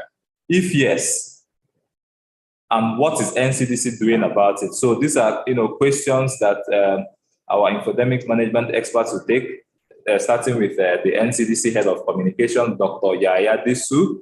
WHO supports infodemics as well, so the infodemics management consultant of the WHO would also have one or two things to say. Dr. Disu, you have the floor, sir, with the questions, with the first and second question. Okay, yeah, thank you very much, Emeka. And the thing is, it is of concern in Nigeria, of public health concern. But I think for global concerns, WHO said, I think DG explained it the other time, that the WHO panels, the committee starts to review the relevant criteria to determine whether it's of concern. And then based on those criteria, they're able to say so. But because Nigeria is, we record cases in Nigeria year out since 2017, and then especially in some particular states or in regions of the country. And we know that there could be further spread to other states. And then there's also a possibility of change in transmission pattern, which we have not observed so far with regards to person, places, and time, as in when this occur. So we are monitoring this. That's what surveillance data has been showing us. And then also other interventions like researches, animal-human interface surveillance. There is an initiative that was started, we call it NORIS. That is it's about sharing risk information between animal and human sector. And then they even completed a study in some states to check the virus in animals. So it's of concern to us because we have this virus with us, and then we know that the people who are vulnerable, like people with immunocompromised conditions, people with HIV, especially if they don't comply or adhere to treatment, they are likely to die from this. And we don't want to lose anybody from this disease. Of course, the aspect of stigma. And then, like for instance, the recent outbreak in Europe, because Nigeria has been reporting cases, they are linking it to Nigeria. You know the implication of this. And then, so with regards to how Nigeria can continue to export this. But so that's why Nigeria is taking all the relevant and necessary measures to quickly detect this, and as well to respond to it to make sure that we contain this and it does not cause any embarrassment or any disturbance to our activities. If somebody has monkeypox now and is visible, he has rashes all over the body, the person cannot go to work for the period of time that that person is affected. And he can suffer some social embarrassment. And then again, I remember one of the people, I think the first death reported in Nigeria was as a result of stigma. I think the person committed suicide. And I'm not sure that person has a immunocompromised condition. So we need a whole of society approach. We need multidisciplinary approach, psychologists, clinicians, community, that is health promotion officers, media, everybody to play part in this. That's why I keep referring to what Professor Api said. We are all in this together. So the earlier we all cooperate to work with this to ensure we reduce the inequity to resources, to tools, to information that can help us get on top of these diseases, the better for us. So with regards to infodemic management, we don't really have so much time here to explain the details of what we do. But briefly, we already have a framework for infodemic management in Nigeria, We have the Nigeria Infodemic Management Team. We have protocols that guide what we do. The Infodemic Management Team is made up of various stakeholders from NDAs and partners. We also link up to IRA, or with IRA. IRA is African Infodemic Response Alliance.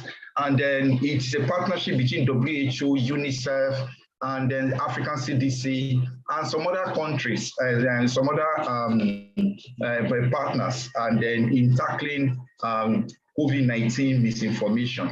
But in Nigeria, the good thing about infodemic management in Nigeria, before COVID, we already have rumor management system that leverages our event-based surveillance system. That is our Tatafo. So we were able to pick up fast the moment COVID-19 came. And then we're now extending this to Lassa fever, infodemics, or rumor management, cholera, and so on and so forth.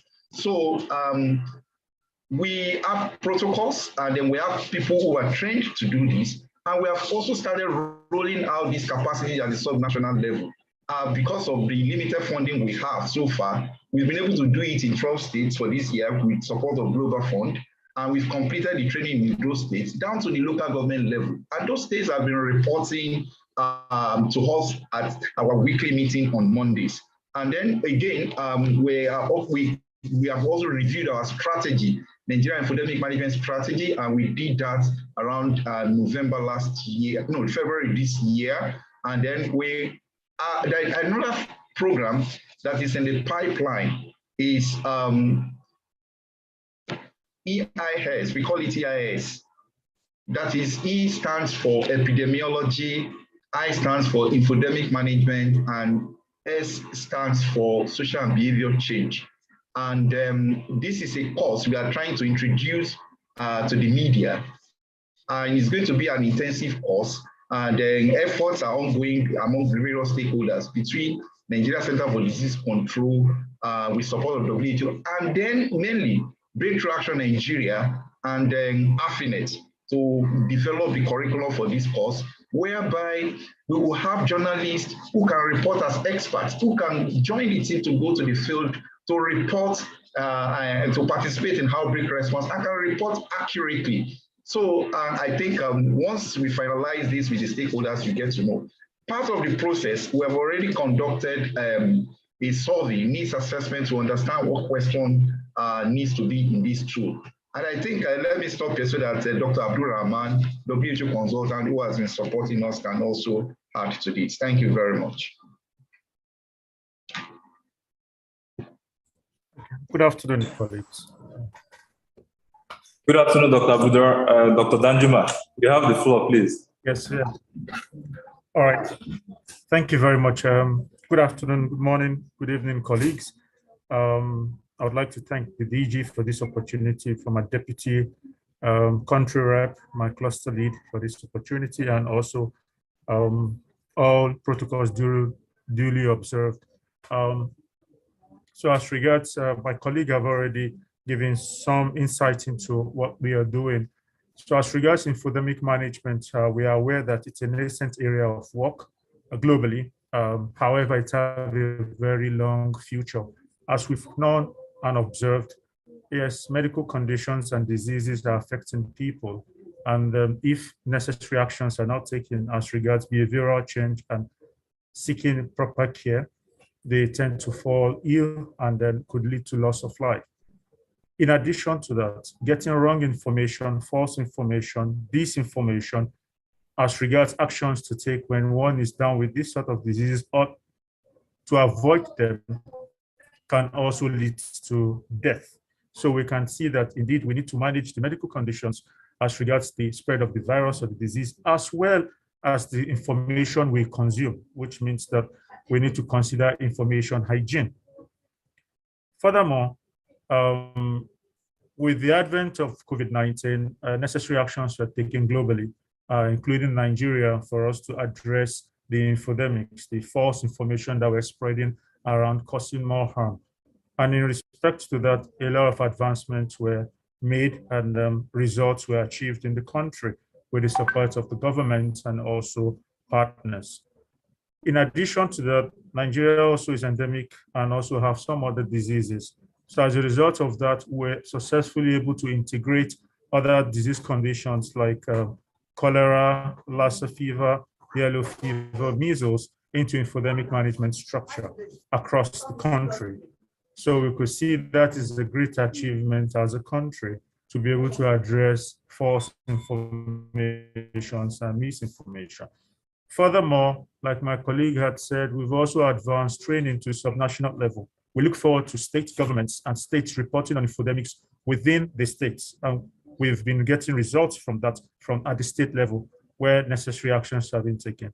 Bearing in mind that as you look at the different structures within response, you have the surveillance, case management, lab. Likewise, infodemic management is a form of surveillance, which is social listening. So social listening could be online or offline. So invariably, as part of the response team and preparedness and response team, infodemic management is also part of the system. Listening to the communities, listening to their concerns, addressing their concerns, and educating them on necessary actions to take to improve health.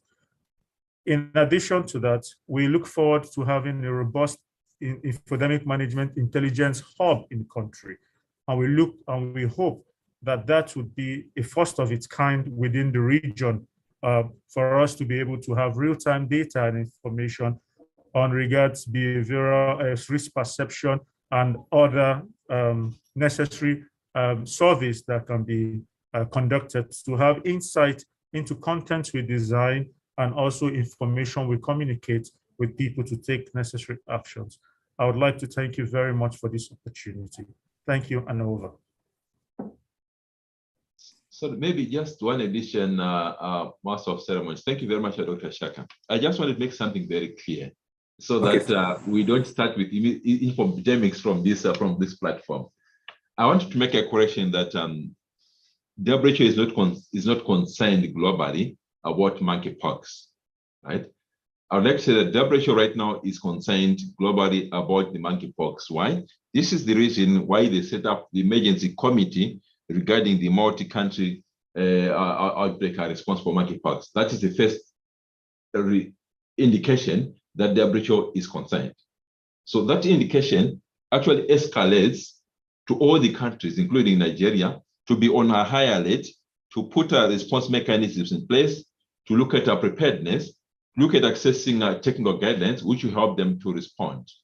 So the emergency committee did a review last week. This does not mean that is the end of these reviews for them to look at whether monkeypox qualifies as a public health emergency of international concern. So they're going to be monitoring and reviewing the trends of monkeypox, the distribution of cases, the transmission of monkeypox, and go back to IHR Annex number 2 to review whether this now qualifies to be a fake or not. So I just want to make it clear that it is a global concern, but it does not take qualified as a public health emergency of international concern according to the IHR. Thank you. Back to you.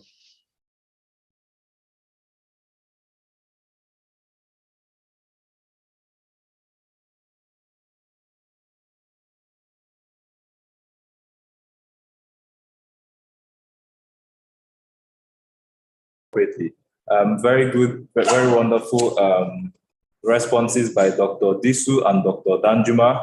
I hope I'm okay. By Dr. Disu and Dr. Danjuma as regards infodemics management, some things came out strongly, which is the fact that even before the COVID-19 pandemic, NCDC had an infodemic management system in place. This was further strengthened with COVID-19, leading to the establishment of the infodemics management team. And we are currently expanding this to other disease areas. Every disease is a priority. And there are various frameworks and protocols in place. In fact, Dr. Disu even mentioned a training being planned for journalists and certain activities being planned. That's sort of like journalists joining response teams at state so that they can see exactly what is happening. This would all strengthen the participation of journalists in outbreak response and increase their understanding as well. Very, very wonderful takes from there. Before we step from the WHO country representative, still back to you, sir. There was a question specifically here to WHO, still from Rachel Abuja. to the WHO. It says there are two questions in particular. We'll take them very quickly because we have very few minutes to round off, sir. The first question is, how have we engaged public health and biologists, including engineers, to build massive systems like global immunological observatories to monitor for new pathogens in real time, to monitor for the spread of real pathogens in real time? So how have we engaged public health, biologists, engineers, and experts and stakeholders to build massive systems like the Global Immunological Observatory to monitor the emergence of new pathogens? That's the first question. Then the second, still for WHO, is understanding the scope of the monkeypox outbreak. How do we ensure a system is in place to monitor ideally passive serological observation across the country? Wow. Okay, so we have these two questions for the Deputy Country Rep. So back to you, sir. So thank you very much. Let me refer those questions to my colleagues online, then I'll come back and support them on one or two areas. So I'm going to request Kofi to come on board and consider. Kofi, over to you.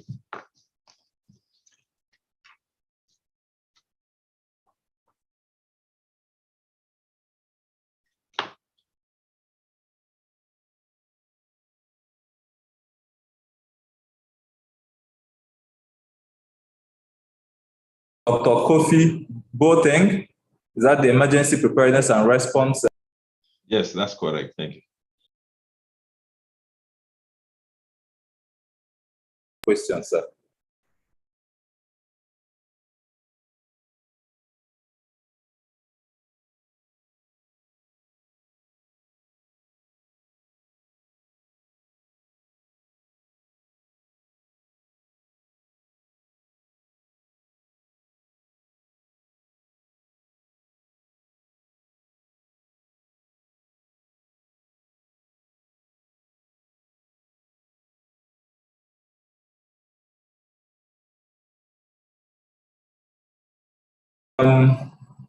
While we wait for him, I hope he can get to the mic as soon as possible. Alternatively, yes. the question. Okay. Yes, please. He would be joining. So he has some technical issue, but he would speak now. Okay. So to save our time, we will take other questions while we wait for him. Alternatively, the question was asked from the question and answer session, so he could also mention it there. He could speak, or when he's available, he can speak. We have, just to highlight. Can I just, with respect to Rachel's question, I'm not going to speak specifically about, the concept of a global immunological observatory and all of that was something proposed in the context of COVID. But I think more importantly is to speak about Nigeria's efforts, or at the NCDC, our vision for continued surveillance, or what we call integrated disease surveillance, is mostly been about diagnosing diseases. But we are, since the conduct of the National AIDS Indicator survey, we have developed capacity for integrated surveillance of pathogens of interest using serological means, what we call multiplex immunoassays. These are different from normal tests of antibodies or antigens in that they help you look at a long list of pathogens in one tiny drop of blood. And as part of our efforts to take forward our capacity for integrated disease surveillance using serology alongside conventional diagnostics and things like molecular biology platforms, we are working to expand our serological capacity. So, for example, in the context of Lassa fever, to determine the full extent of exposure of the population to Lassa fever, we have recently started to do serological studies, which are actually, by preliminary results, suggest that there are a lot more Nigerians that have encountered the Lassa fever virus and developed antibodies to to it than the number of cases that we have reported. And a similar approach is being worked on for monkeypox, just again,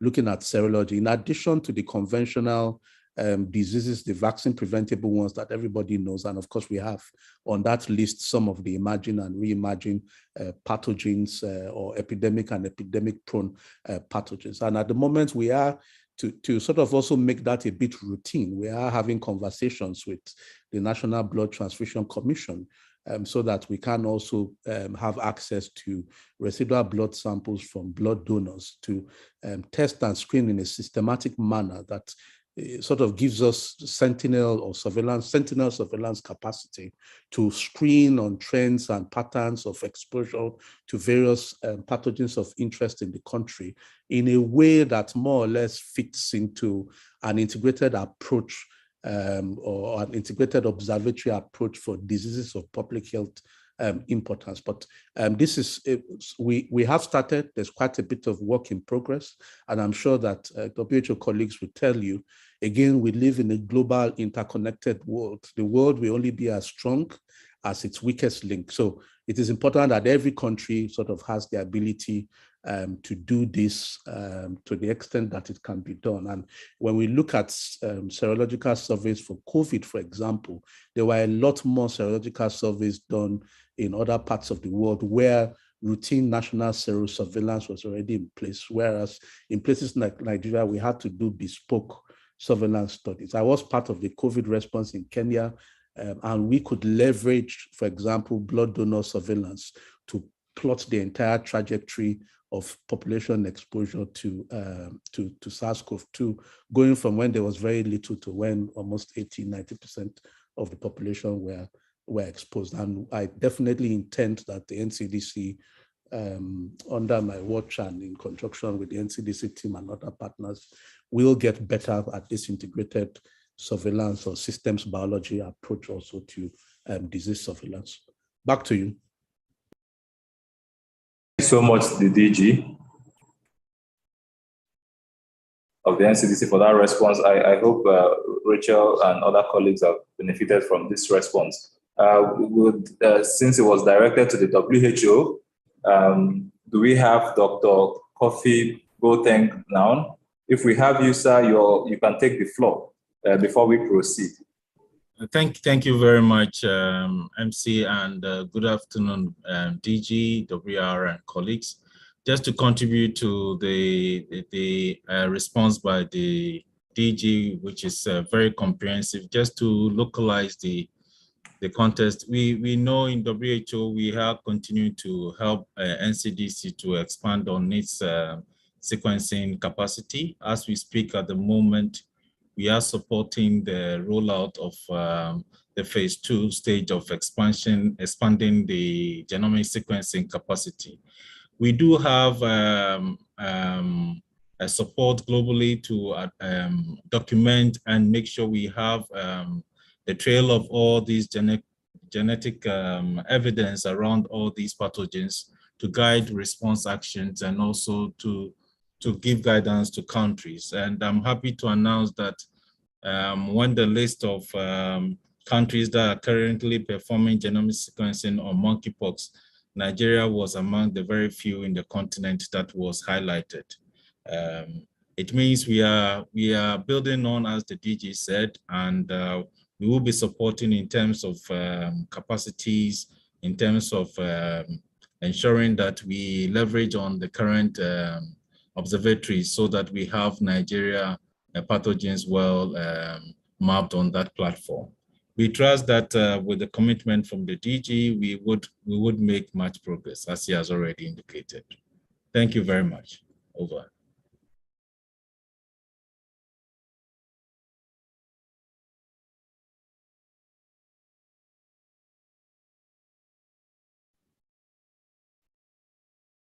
Over to you, MC.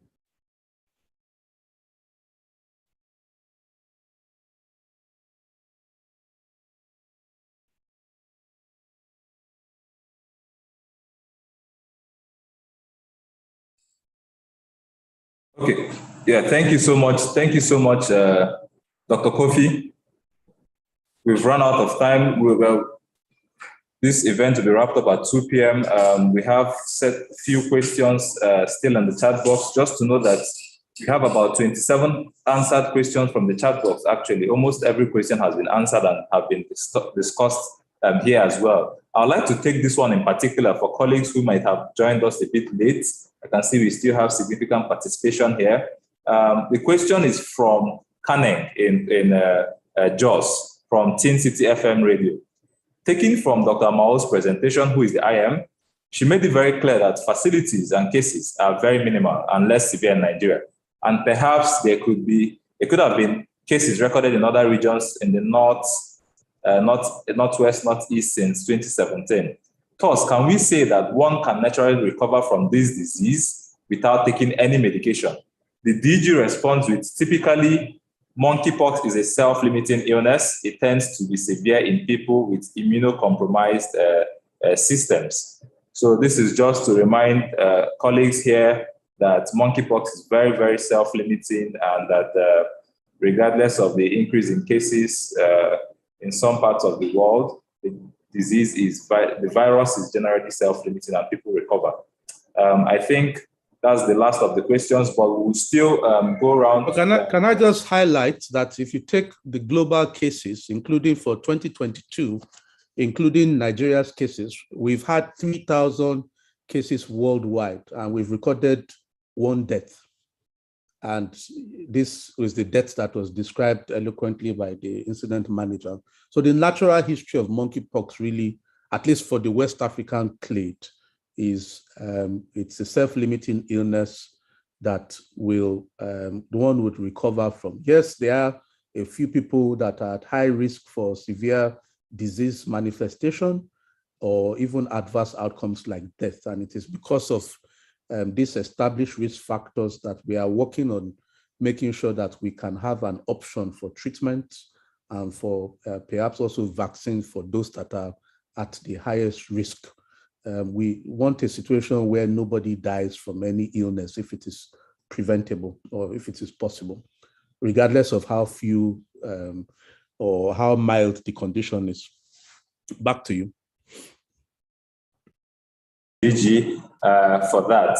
And just to wrap up, we want to go around to every speaker, the 4 speakers that we've had, the 4 major speakers we've had today, to just give us one last closing statement from given the areas they've spoken with. So we'll start with you.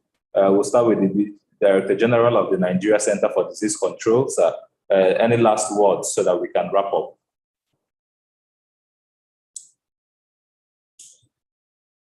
Well, I'd just like to again thank everybody for my co-speakers, WHO for co-organizing this, and the NCDC team for organizing this, but more importantly for the audience. I can't believe that after 90 minutes or almost 2 hours, there's still 109 people online. So it speaks about your interests in the subject matter, your willingness to get the right information. It speaks about your commitment to this cause, and hopefully your follow-on actions in sharing exactly the right information without stigma, without discrimination, without misinformation. And I'd like to thank you. It is for you that we do things like this, and without you, we would not be successful in what we do. And I am, as the head of the NCDC, grateful for the partnership with the press, with our colleagues on the front lines, so disease surveillance and notification officers, SSOs, the state epidemiologists, even the teams led by the honorable commissioners, and all those who give us arms and legs. The NCDC is in Abuja. We don't have the capacity to deploy across the entire country. So we depend on people in the front lines to respond. Front lines for infodemics, front lines for disease detection and response. And we continue to be grateful for our collaboration. Thank you all very much. A wonderful way to wrap up. We'll move over to the Deputy Country Representative of the World Health Organization, Nigeria, Dr. Alexander Chimbaru, who has spoken previously. Sir, if you could give us your last words. Thank you very much, our Master of Ceremonies. Let me start by appreciating the DG, and just to say that we've been collaborating on a number of areas on disease prevention and control, which we really appreciate as WHO. WHO is available to continue with that collaboration. So to our colleagues in the media, yes, we still have low cases in Nigeria of monkeypox, but that does not mean that we do not have a problem. Any morbidity of such a disease is a concern to Nigeria, is a concern to WHO. We are requesting our colleagues from the press to help us disseminate information. We should reach all the communities up to the lower level. For any disease to be controlled, the communities need to be empowered, get the correct information, and act based on the correct information. So I'm simply saying that the role of the media in this particular case is very critical for us to move forward. On all the partners who are online, Ministry of Health alone, NCDC, WHO, the UN cannot manage to disseminate the word, cannot manage to do all the preventive work. We need everyone on board so that we are in a position to help to reduce morbidity and mortality due to monkeypox, due to COVID and other emergencies. Thank you very much. Back to you. Thank you so much, Saf, the representative of the WHO country representative, heavily represented by his deputy. And quickly we'll go over to take the closing remarks from the head of communications at the Nigeria Center for Disease Control, as well as the incident manager of the Monkeypox EOC, Drs. Yaya Disu and Drs. Latifat Amao. Dr. Disu, you have the floor, sir. Okay, thank you very much, Emeka. I think on this note, I want to, on behalf of the Nigeria Infodemic Management Team, my colleagues who are working hard day and night to ensure that we get information and quickly respond when it's misinformation. And then the partners that are supporting this, and then particularly WHO, Breakthrough Action Nigeria, UNICEF, Afinet, and others that may not mention, even USCDC, they're all working with us. And we really thank you for your efforts, for your hard work, for your input. We are always there anytime we call on you. The journalists in particular, we have a number of journalists on the Nigerian Epidemic Management Team who contribute actively, as in who participate in the weekly meeting. We cannot have all the journalists there, but we just have a few representatives from media, print media, and electronic media who share perspectives with us. We don't take your participation for granted. And then one thing that I want us to all remember is the denial that the world has caused with regards to monkeypox is what is leading to the current outbreak. And unfortunately, we're also having disinformation and discrimination. And this can lead to something that we all may regret if nothing is done now. It's still infodemics in evolution, but we can do a lot about it. But the most important thing is this is a learning curve, and we're all learning from this, and I believe we'll be stronger when we get out of this. Even for to strengthen the collaboration among us. And then more importantly, I want to seize this opportunity to also recommend that we should be having this regularly, where we have the WHO, NCDC, the bosses coming to answer questions, having interaction with the media. And I think that's a proactive way of preventing misinformation, conspiracy theories, and also improving the health system. We thank every colleague who have also joined us from teaching hospitals, from the State Ministry of Health, Health Promotion Officers, who have also contributed to this. I believe we have something to take away to strengthen whatever campaign we are doing there in the community. We are open anytime you have questions, particularly our media friends, we will answer you. Just like I said, it's a dilemma. We want to balance accurate information we want to give you, and then with the urgency that you deserve or demand for this information. But when we work together, we understand each other, I think we will get a better alternative. Thank you very much. Thank you so much, Dr. Disu, for that good wrap up. We'll just take the incident manager of the National Monkeypox Emergency Operations Center, Dr. Amao, for your closing. Okay. Thank you very much, Emeka. So on behalf of the entire Monkeypox Emergency Operations Center, I want to actually appreciate everyone in this call. DG pointed out the other time that we had 109, we still have 99, even now that it's past 2. So I want to use this opportunity to appreciate everyone. My parting word should be, again, monkeypox is not new. We've had it for a long time. It occurred since 5 years ago. So I want to use the opportunity to again plead with our journalists and the media people to try to report information accurately, because sometimes they are the only people, they are the only set of people available to give people the news. So it's what people read, they believe. So when they are misquoting or they are mistyping or they are misrepresenting the true information, it doesn't solve the problem. So please, you actually have our communication channel. If there's something you don't have clarity about, please reach out to us instead of going about to publish something that is not entirely true. Thank you very much and enjoy the rest of your day. Thank you. Okay. Thank you so much, IM, for that, for your last words. And I believe this has been a very, very fruitful session. Just like the WR rep said, that for any disease to be controlled, communities need to be empowered.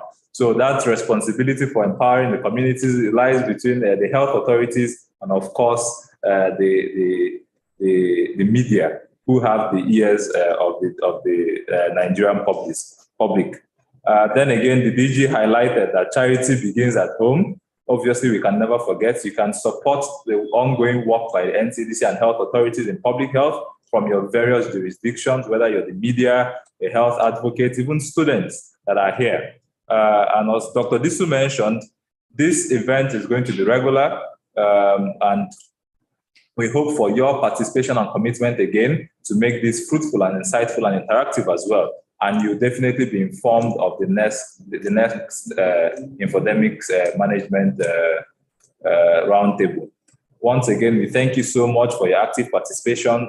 We see some questions about how to reach out to some facilities like the National Reference Laboratory. Kindly forward your media requests to the NCDC media team. Once again, I would like to introduce myself as my name is Chukwuemeka Ogwano. I am the media lead of the Nigeria Center for Disease Control. A couple of journalists here have my contacts directly and my email, and as well as the official emails of the NCDC, info@ncdc.gov.ng or comms@ncdc.com, comms@ncdc.gov.ng. I'm going to type this in the chat box now so that you can send in your media requests, whatever they may be, for whatever interview or media query you may have. Kindly channel this through the official channels and they'll be responded to in due time.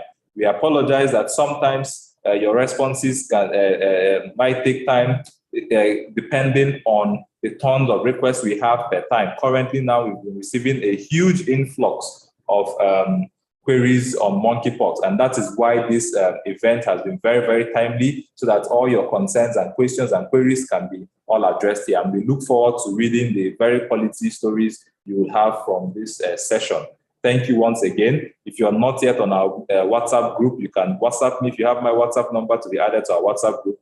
And I hope you receive our emails regularly. I had earlier on the chat box had posted the links to the latest situation report on monkeypox. It was published this morning, as well as the link to all press releases and news from the NCDC.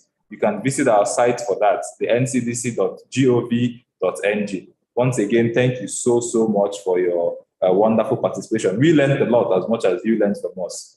And thank you so much. The chat box will be open for a few minutes so that I can drop my contact details. I believe with the closing remarks we've had from our dear speakers, including the NCDC Director General, this session and this event has been declared over. Thank you once again, colleagues. Thank you. Bye-bye.